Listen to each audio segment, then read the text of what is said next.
Ce soir, dans cette maison diocésaine, maison de l'évêque et des services diocésains, également aussi, de plus en plus, je l'espère, maison commune de tous les baptisés de la Somme et de tous ceux qui se présentent. Vous nous faites l'honneur de votre présence. Je vous en remercie. Vous ne serez pas surpris que je vous présente mes vœux à l'ombre, ou plutôt sous la lumière du 800e anniversaire de la pose de la première pierre de la cathédrale Notre-Dame d'Amiens. Nous sommes entrés dans cet anniversaire à travers les manifestations des 6, 7 et 8 décembre derniers. Je ne peux remercier que très chaleureusement ceux qui nous ont permis de vivre ces 3 jours. Je pense à tous ceux qui les ont organisés, mais ceux qui en ont permis la sécurité. Je vois monsieur le directeur départemental de la sécurité publique et monsieur le général commandant de la gendarmerie et tant d'autres qui ont permis à ce que cela se passe au mieux. Je voudrais aussi remercier tous ceux, madame le maire, je crois, je suis sûr, est parmi nous. Je voudrais aussi remercier tous ceux qui préparent tous les événements à venir, parce que nous avons fait couvrir les festivités le 7, 8 et le 6, 7 et 8 décembre, mais beaucoup d'autres vous attendent tout au long de cette année. 1220-2020, 800 ans. Ce n'est pas rien. Ce n'est pas la plus ancienne cathédrale de France, mais ce n'est pas rien. La cathédrale continue à faire signe au cœur de notre temps et de notre territoire. Elle se dresse là comme un signe. Et personnellement, je la reçois comme une triple déchirure. Et je voudrais, ce soir, vous présenter mes vœux en forme de déchirure. Une déchirure intérieure d'abord. Plus je fréquente la cathédrale, et j'ai la joie d'y présider très régulièrement la liturgie, plus je fréquente la cathédrale et je remercie la direction régionale des affaires culturelles et monuments historiques et tous les services de l'État du soin qu'elles prennent de ce merveilleux monument. Plus je fréquente donc cette cathédrale, plus elle m'ouvre à plus grand. Je n'en ai jamais fini. Il m'arrive encore souvent, quand je la traverse, d'éprouver comme un sentiment de sidération. Le souffle s'interrompt devant l'immense que la cathédrale désigne, annonce et d'une certaine façon dévoile.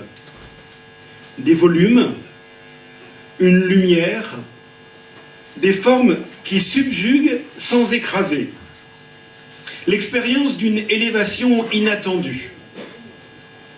Écho, je le crois, de cet appel intérieur à la vie qui me constitue comme unique. De cet appel à l'intérieur à la vie qui constitue chacun d'entre nous comme unique. Expérience d'une élévation inattendue. Dans un monde qui court souvent et trop souvent dans l'artifice et la mondanité, j'espère que ces vœux ne seront pas trop mondains, mais un petit peu. Dans un monde qui est tenté de faire de toute frustration une revendication et un marché, et de réduire l'homme à quelques calculs ou algorithmes, la cathédrale surgit comme une injonction à s'arrêter et à scruter là, au plus intime de nous-mêmes, ce qui fait l'homme et l'humanité, la profondeur de la vie et de l'être. Permettez-moi de vous souhaiter donc en ce début d'année de faire ou de refaire l'expérience de cette déchirure intérieure, qu'elle soit dans la cathédrale Notre-Dame d'Amiens ou dans toute autre église de cette belle terre de Somme, ou ailleurs, qu'importe. Et alors, ayant fait ou refait cette expérience de cette déchirure intérieure, de cette élévation inattendue, de cette ouverture en soi à plus grand que soi, qui est complètement de nous et pourtant qui vient d'ailleurs et nous emmène plus loin, et alors, chacun d'être renouvelé dans le service de la dignité inaliénable de la personne humaine. Déchirure intérieure, pour commencer, déchirure Dans l'espace, ensuite. Étonnante cathédrale. Elle n'a jamais fini de me surprendre. À la fois élancée, la plus haute voûte d'une cathédrale gothique, 42,50 m, à la fois élancée et trapue, quand on la voit quand on arrive du sud, c'est une masse.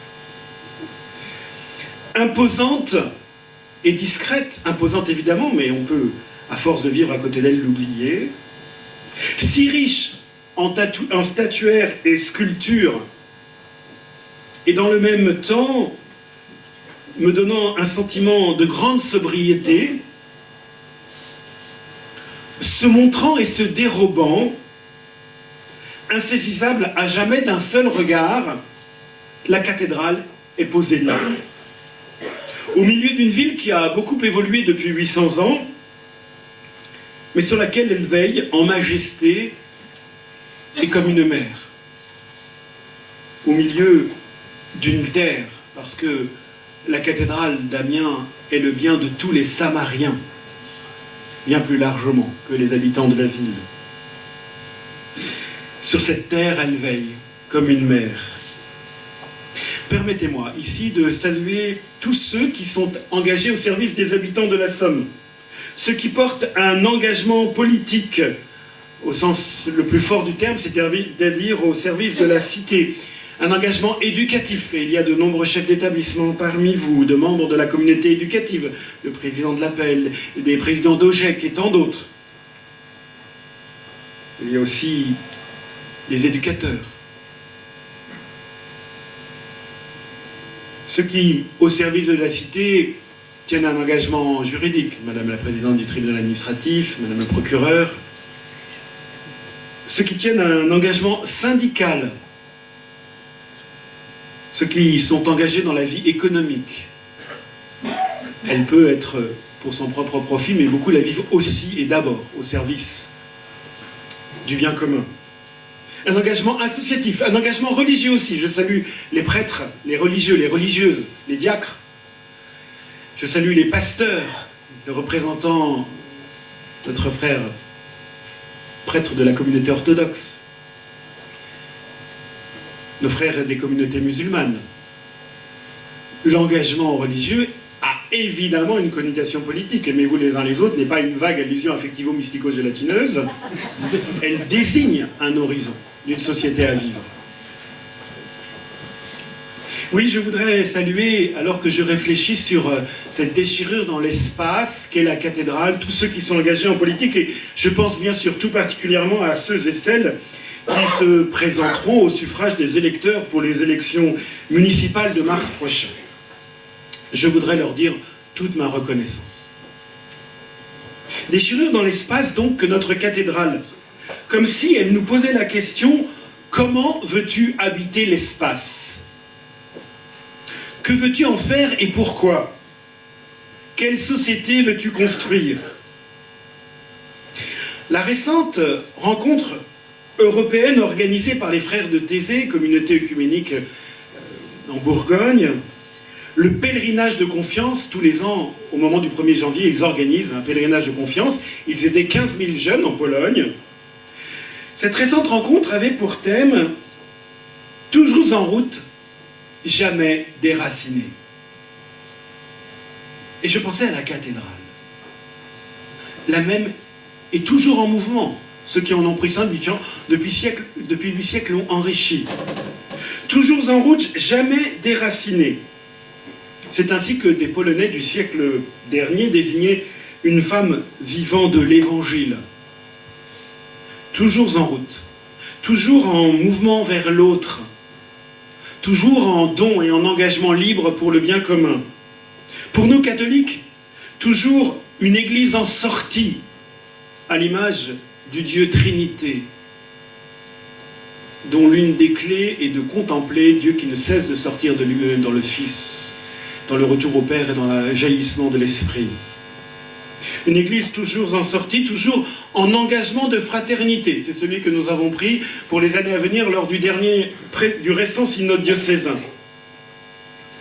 Jamais déraciné, pourtant. si nous sommes toujours en mouvement, jamais déracinés, capables de nommer les sources et de les laisser jaillir. Le véritable enracinement n'est pas le statisme de la répétition qui ne conduit qu'à la mort. Capable de fidélité, c'est-à-dire de liberté, je crois que le mot fidélité est un synonyme du mot liberté qui prend le temps pas d'abord comme une épreuve, mais comme une chance. Capable de fidélité, de demeurer et de durer. Quelle société veux-tu construire? Comment veux-tu habiter l'espace?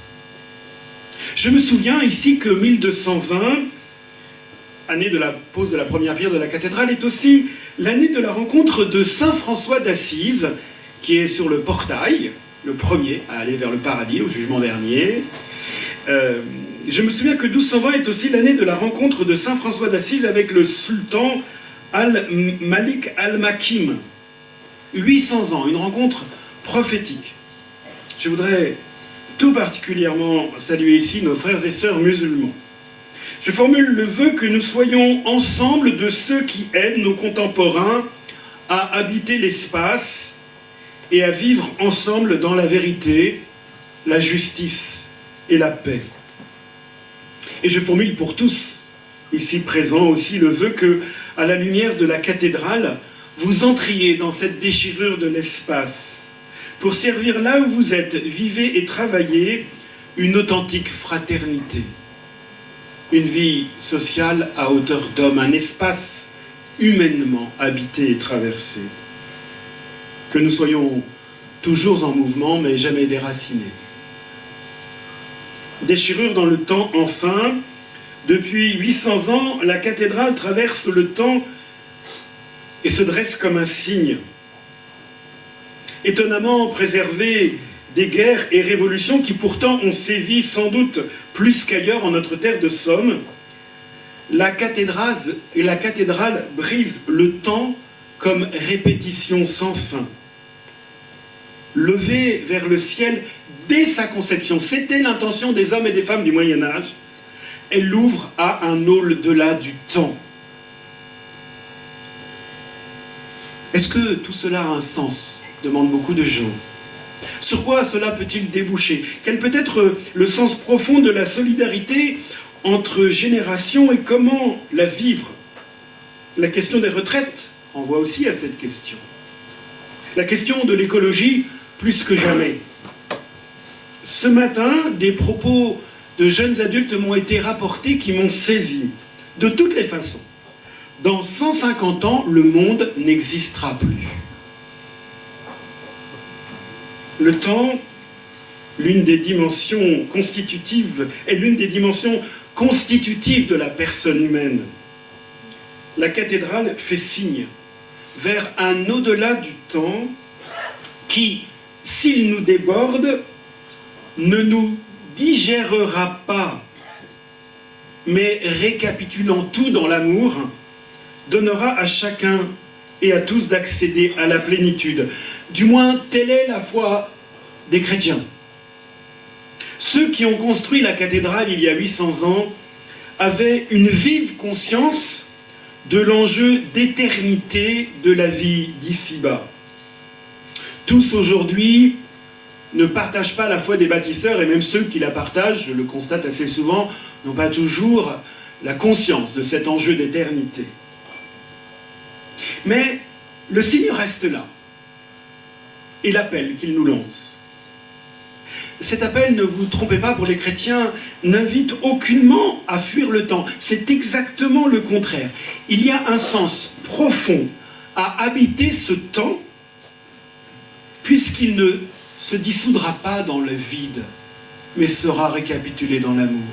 Il nous évite et la résignation désespérée et la fuite en avant qui nous disperse et qui n'est que le signe d'une dépression.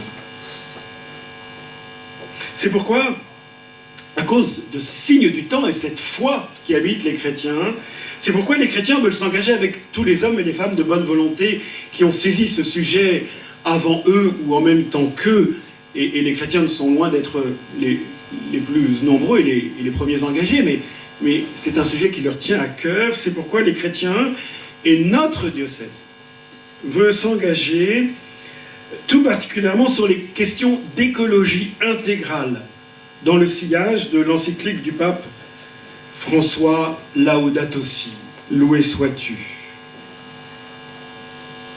Je voulais donc vous présenter mes vœux en forme de déchirure. Le mot peut étonner. Je le goûte personnellement de plus en plus. Si rien ne se fait sans l'engagement de nos libertés, et vous en êtes tous les témoins, à ne compter que sur nous, je crains que nous ayons beaucoup de mal à avancer au cœur de nos violences et des contradictions de ce monde. Ah, si tu déchirais les cieux, s'exclamait le prophète Isaïe en s'adressant à son Dieu. Nous fêterons dimanche le baptême du Christ. L'évangéliste Matthieu, en rapportant la scène, nous dit que les yeux s'ouvrirent, se déchirèrent. Pour nous, s'accomplit là la prophétie d'Isaïe. Oui, et permettez-moi ce petit temps de prière. Seigneur, viens déchirer nos habitudes, nos enfermements, nos scléroses, nos peurs, nos mépris, nos résignations et nos volontés de domination. Réveille en nous les sources de la fraternité, du service, de la justice, de la vérité et de la paix. Vœu de déchirure en ce début de 800e anniversaire de la cathédrale. Une déchirure, c'est souvent inattendu. Et ça commence généralement par décaper. Ça rompt l'ordre. Ça fait mal. Mais aussi parfois, c'est absolument indispensable pour libérer la puissance de vie insoupçonnée que nous portons. Ça déchire, disent parfois les jeunes, enfin disaient les jeunes quand j'étais aumônier de jeunes, c'est déjà il y a quelques années. On le dit encore, Adrien, ça déchire? Non, on le dit plus, voilà, c'est un jeune qui a vieilli. Ça déchire, disaient alors parfois les jeunes, pour s'émerveiller d'un événement qui les conduisait au meilleur d'eux-mêmes. Me reviennent les mots d'un dominicain belge. Je me permets de saluer nos sœurs salésiennes de la Visitation, qui sont belges, et qui habitent cette maison. Me reviennent les mots d'un dominicain belge que j'aime beaucoup. Pour l'Évangile, la question décisive est celle-ci. Y a-t-il une vie avant la mort? Je le crois profondément, Christ en est la manifestation et la révélation. Je vous souhaite à tous une très belle année 2020.